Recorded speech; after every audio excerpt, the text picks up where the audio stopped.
আসসালামু আলাইকুম গাইস, আজকে আমাদের হাওয়ার গড্ডা ভেঙে ফেলা হচ্ছে। তো সেটাই আপনাদেরকে একটু দেখাচ্ছি। তো হাওয়ার গড্ডা ভাঙার কারণ হলো যে হাওয়ার গড্ডা একটু নর্মাল হয়ে গেছে। তো সেদিন টাইমে যদি ভেঙে যায় তাহলে আমাদের বহুত বড় একটা ক্ষতি হবে। তো সেই জন্য দেখেন এই যে হাওয়ার গড্ডা দেখেন ভাঙতেছে। এই যে দেখেন এইখানে একটা পার্কা থাকে, এইখান থেকে হাওয়াটা পুরাটা ভিতরে নিয়ে যায়, হাওয়াটাই না এইখান থেকে পুরাটা কাজ করা হয়। তো সেই হাওয়ার গড্ডা এখন আমরা ভেঙে ফেলছি একটু নর্মাল থাকার কারণে। তো দেখা যাক, দেখি তো আল্লাহ রহমতে অতি দ্রুতই চালু হয়ে যাবে।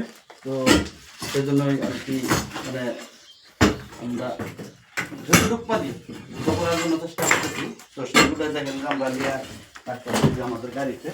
তো এই গাড়ি দিয়ে এইগুলো আবার নিয়ে ফেলানো হবে যে কোনো একটা জায়গায়, ভরার জায়গায়। তো ভেঙে ভেঙে এইখানে রাখা হচ্ছে, বুঝতে পারছেন?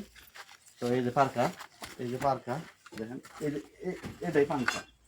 এই পাঙ্খাটা ওই জায়গায় থাকে, ওই যে দেখুন মাথাটা ওইখানে মর্ডারের পুরা। তো বড় পাঙ্খা।